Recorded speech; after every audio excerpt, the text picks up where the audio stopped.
This video was brought to you by Stormberg, a better route planner, MisterGreen, Kempower and Marcus Bil. Yo, what's up? We are now at Circle K Furuset, the regular starting point. And behind me here I have Paul Skodjevåg. He's one of my, should I call you follower or fan, by the way? It's the same for me. Because I'm, you know, I actually, to be honest, this is a little bit side note here, but I'm a little bit fed up saying follower. Follower, it's so long. Yeah. And then people who talk to me, they always say, I'm a big fan. Yeah. They never say, I'm a big follower. Yeah. But Paul is a big fan anyway. He watches my channel. Yeah. And Paul, yeah, awesome. Thank you very much. But also, Paul is also Ioniq owner. You guys remember when we tried the supercharger? Yeah, it was a video we tried to charge the Ioniq at the supercharger, but he then had a blue Ioniq. But you recently now changed to this one. Today? Today, yeah, nice. So it's just a new. Which model is this one then? 2019. 2019. So how high a mileage or a kilometer? 14,500. Okay, so you see, we have a fairly new car. I mean, well, yeah, a fairly new car. So the age of the car shouldn't matter too much. The Model 3 here is also pretty new, and you see where this is going. Okay, so let me explain here. So we have to settle this. Which car is the most efficient one? Because the Ioniq fanboys, they've been saying for years that, that the Ioniq is more efficient than Tesla, and which is probably true, especially in winter. But now that we have the Standard Range Plus, this is made in China, slightly heavier with the LFP battery, a very efficient car, rear-wheel drive. Ioniq is front-wheel drive. Which one is the most efficient one? So that's what they're gonna find out.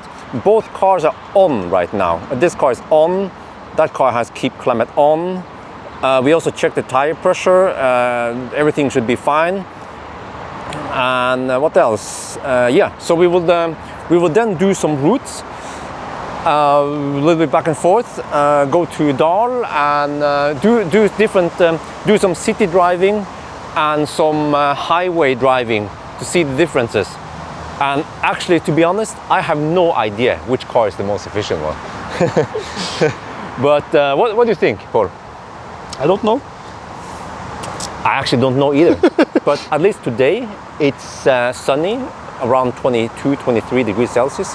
So of course we have to try again in winter, but at least for now we do the summer test. So let's do the preparation and then we start testing. And before we start, we check the tire pressure on all four wheels for both cars. So you can check inside the door here. It's supposed to be 2.5 bars. Yeah, okay, 2.5. So then we can start. I started from here. See, I have this one from Biltema. It's fairly accurate. So we just check. Yeah, we have a little bit over. Probably add a little bit extra. We can adjust it down to exactly 2.5. And the tires are fairly cold. They haven't been driving that far. So just get all four and do the same thing for the Tesla also. There, okay, good. Man, it's nice to be in the Ioniq. So I'm just going to check here. So Paul is going to reset some stuff here once we start driving. We have 98%, doesn't matter too much. We're going to measure consumption. Here, we use 21 degrees Celsius auto, but Ioniq, you know, the Korean cars, they have driver only. We should use driver only. Oh, you know what? Now he's been driving on normal, which means that once he starts driving now in driver only, it would then suck a lot less power. You see, yeah, you see, if I switch, this is pretty cool. If driver only is off, then he's pulling. Oh, really? It's still pulling. Ah, okay. Okay, but the fan speed goes higher, and then in driver only, then the fan speed goes lower, and it's supposed to save some energy. Yeah, but we will let him use driver only, 21 degrees Celsius auto. If he has an eco mode, where's the man? It's been a while. Dry mode here, dry mode. So switch it to maybe not sport, eco. Yeah, just use eco mode. And in the Tesla, you see, Tesla implemented this a while ago. You see, we only have air air vent action going on this side because there is no one sitting here. So this actually basically becomes like driver only. So I will also have it on automatic. And as for drive mode, there is no eco mode here, except for, because Teslas, they're always in the most economical mode anyway, regardless if you are in sport mode or whatever. But if you go to driving here, I've tested it before, chill mode does really nothing. But just for you guys, to not get too many complaints, because people would say, oh, you should have used chill mode because you'll be saving energy. Okay, I'm gonna use chill mode, right? Just for the heck of it. So now we should be in the, okay, well actually, if you're accelerating doing the city test, then chill mode will actually be slightly more economical than standard. Yeah, okay, we're gonna use chill mode. And now we will drive a route. So the first plan now is to drive a city route where we mostly drive at 50 kilometers per hour. I'm not sure where to drive, doesn't matter too much, but yeah, and then he will follow. He doesn't actually know where we're gonna be, but that's fine. And he will not get any drag effect from this because we'll be driving pretty slow anyway. So city drive first, reset, and then we go. Right, we're on the test. We just happened to get stuck behind a traffic school car anyway. So you see the speed here is quite low. This is quite real world scenario where we're testing how it is to drive in the city. And by the way, guys, you know, I've been doing this for years. I've been filming while driving, and actually in Norway, it is legal to film while driving with a camcorder. The reason why I don't talk too much about this is because you don't talk about it. Because I don't want to promote that other people can also do it. But it is legal in Norway to do so. But still, of course, you have to be careful. So there are all the rules that apply over this one, but just gonna mention it. But yeah, anyway, 24 degrees Celsius outside. So, trying to show, yeah, okay, there, roughly. I have my eyes on the road, I think I can see. Yeah, so Paul, he's right behind me. Typical Ioniq driver with a truck right behind him. Yeah, but the reason for it is that we can't move too fast anyway. And Paul, he just wants to keep a little distance from me. But I guess at these speeds we don't get much drafting effect anyway. Yeah. All right, first lap, let me see, just to show that after a short trip, the tire pressure has gone up because the tires are heating up a little bit. So let me see, it should be 107. Yeah, it's still 107. So this is it, 8.8 kilometers, 107 watt-hour per kilometer. So now let's check out Paul. So you see, this is the problem with the Ioniq, like most EVs. It says 9.9 now, it keeps going up. Even if you're in park, right? Even in park.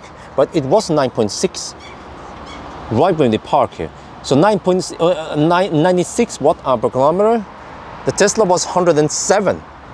What is the distance? Oh, 8.7 even.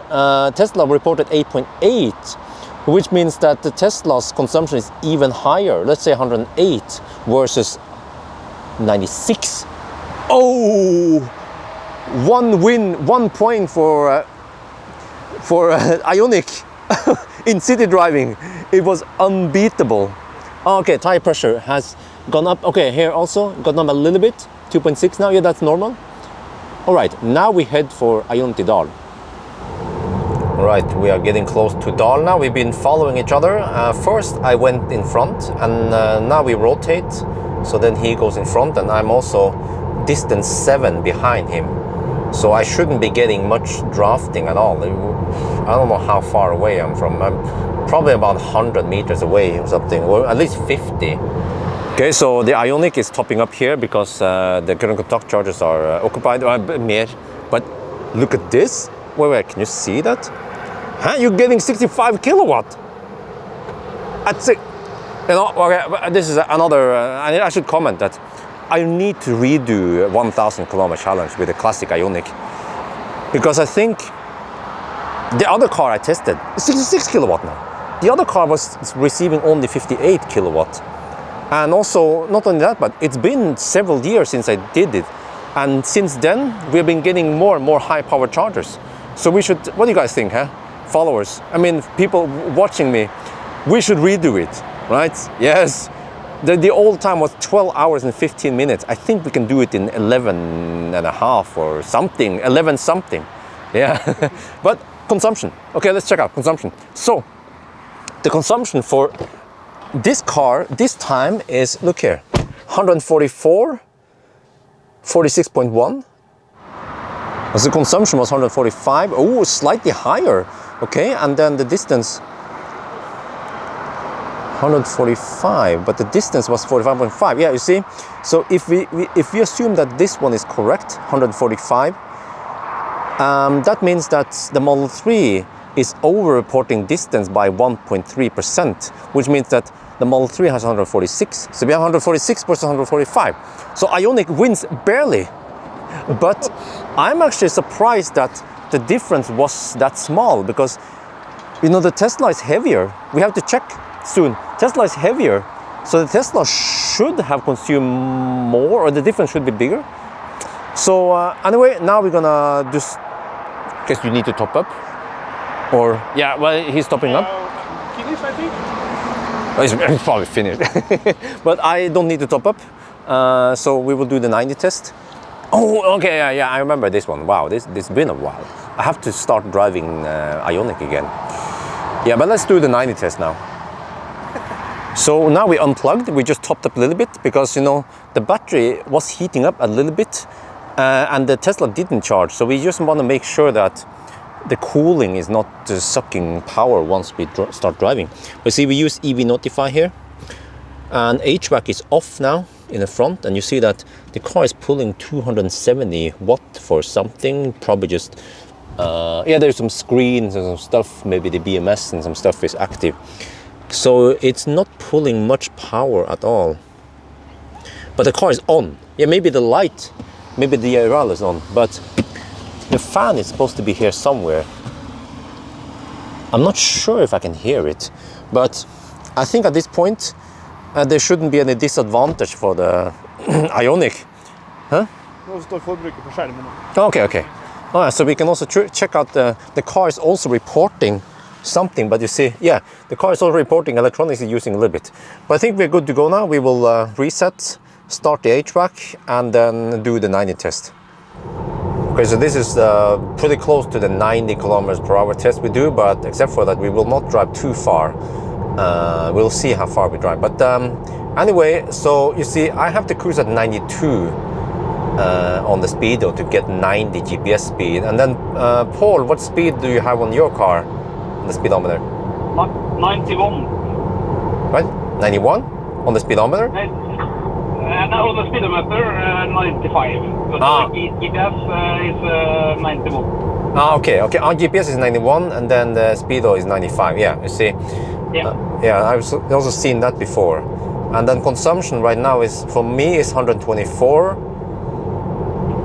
On me is 116. How much was it? 116. 160. Oh, and mine is actually 125 if you correct for the error. Okay, but now we're going to check the weight at the weighing station. Let's hope it's not kaput. Okay, we actually, I forgot to record the first time because this camera starts up so slow, so we had to do it the second time or whatever. Okay, let me see. Let's hope it doesn't ruin the consumption test too much. All right, now, so let's see. 780 kilos, all right.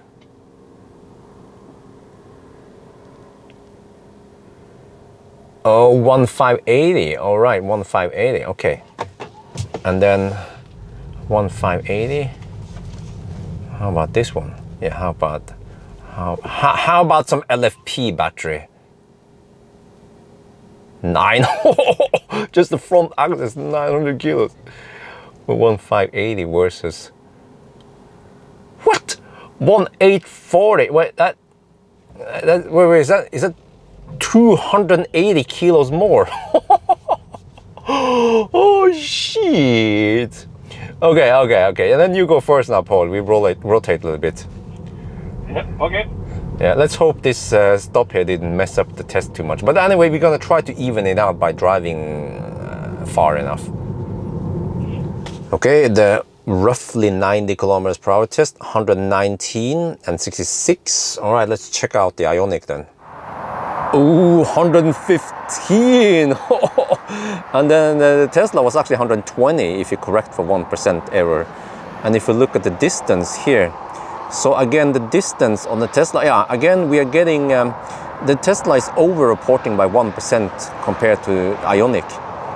So wow, yeah, so far it's 3 points to the Ioniq and 0 points to the Tesla.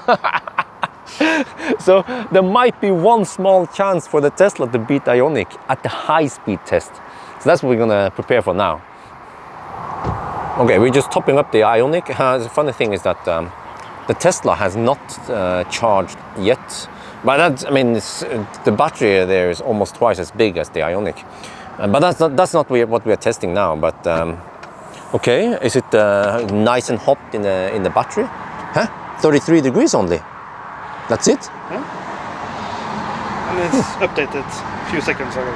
Okay, but the cooling is probably running right now, right? Can you hear the fan?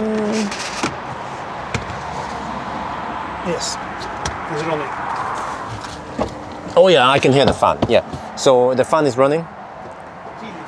Yeah. So what we're gonna do? What? Look at that speed, man. Okay, we're gonna top up again, and then let the car cool down a little bit before we do the run, so we don't have any weird stuff going on. We're now on a high-speed run. I just noticed something. You see here, now suddenly we have air conditioning going also to the passenger. I don't know why it's like this. I had the camera laying here on the seat. I don't know if that activated something, but the weird thing about the Tesla is that it's not very consistent. Like, I'm trying to turn it off or something, I can't turn it off. So I also asked Paul to turn off his driver only, and actually Paul says that normally it doesn't use driver only anyway. So I was like, okay, whatever. So just trying to make the test as equal as possible between the cars.